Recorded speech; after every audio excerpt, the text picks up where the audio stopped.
एक दिन पहले इंदौर में हुई झमाझम बारिश के बाद शहर का अधिकतम हिस्सा पानी से लबालब नजर आया। इसके बाद जहां प्रशासन आगे से इस तरह की घटना न हो उसको लेकर व्यवस्थाओं में जुट गया, तो वहीं इंदौर के समाजसेवी किशोर कोटवानी ने शहर को लेकर शासन प्रशासन की कार्यप्रणाली पर सवाल खड़े करते हुए कई तरह के आरोप लगाए हैं। किशोर कोटवानी ने कहा कि नेशनल ग्रीन ट्रिब्यूनल यानी कि एनजीटी ने विगत सिंहस्थ से पूर्व नदी सफाई पायलट प्रोजेक्ट रिपोर्ट आधारित अनेक आदेश दिए, किंतु आदेशों का पालन कहीं नहीं हुआ। शहर में हुए जल जमाव को लेकर कोटवानी ने इसके 9 प्रमुख कारण बताए, जिसमें निगम कंटूर शॉट आधारित नहीं चलना मुख्य कारण रहा, तो वहीं नदियों का सीमांकन पूर्व नहीं किया जाना भी एक प्रमुख कारण है। उन्होंने निगम के इंजीनियर और अधिकारियों के कार्यों पर भी सवाल उठाए। सबसे पहली बात यह है कि जब आपका पेंट शर्ट सिलवाना होगा तो आपकी नकदी तो दूंगा। नगर निगम के पास यही रिकॉर्ड नहीं है कि इंदौर में नदियां कितनी हैं। जब मैंने उनसे ये सवाल पूछा तो उन्होंने कहा कि ये समझ में नहीं आ रहा, आप कह रहे हो स्टेज 1, 2, 3, 4 ये क्या होता है। मैंने कहा पोता, पिता, दादा और परदादा।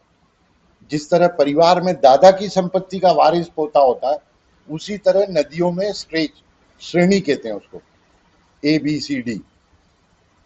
तो बोले ये तकनीकी प्रश्न आपने रखा हमारे सामने, हमारे पास तो कोई ऐसी जानकारी नहीं है। तो मैंने 1972 का वाटरशेड मैप उनको व्हाट्सएप किया। तो बोले ये आपके पास कहाँ से आया। मैंने कहा भाई ये इससे आपको क्या लेना देना, कहाँ से लाया मैं। तो बोले मैं रिकॉर्ड पे कैसे लूँ, नोटशीट पे। तो मैंने कहा वाटरशेड मैप जो है आपको जल संसाधन केंद्र सरकार के उस पर मिल जाएगा, शहरी विकास मंत्रालय में मिल जाएगा, गंगा एक्शन प्लान में मिल जाएगा। और गंगा एक्शन प्लान की जो नेशनल कॉन्फ्रेंस हुई थी उसमें हम 2 लोग इंदौर के सम्मिलित हुए थे, आमंत्रित किया था हमें, अविनाश खांडेकर और मुझे। 3 दिन की वो वर्कशॉप थी और एक पंच लाइन बनी थी, अविरल प्रवाह निर्मल नदी।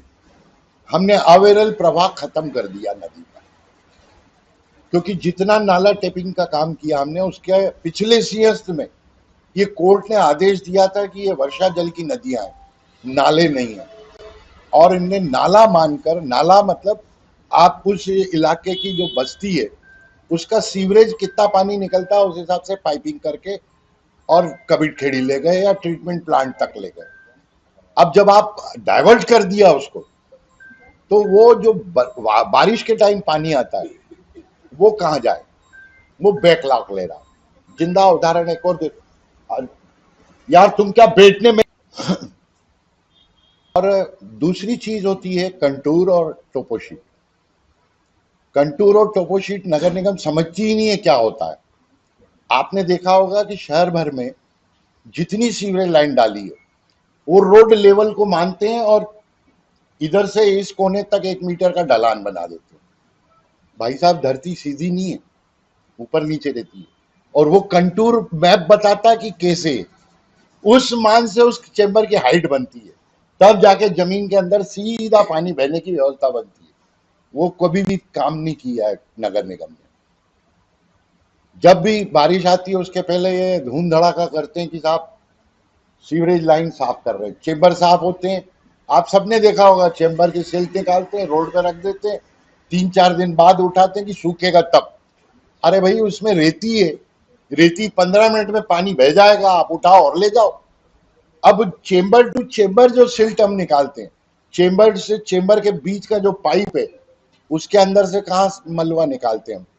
मैंने इनको कहा था कि आपकी जो वो मशीन है जिसमें नोजल लगा रहता, पानी चौक हो जाता है किसी सीवरेज लाइन का तो खोलते हो, उसमें फुटबॉल लगा के जितने इंच का पाइप है उससे 1 इंच का कम का फुटबॉल लगाओ और पूरा खींच लो, तो सारी अंदर की सिल्ट या सीमेंट जो भी चीज है वो बाहर आ जाएगी।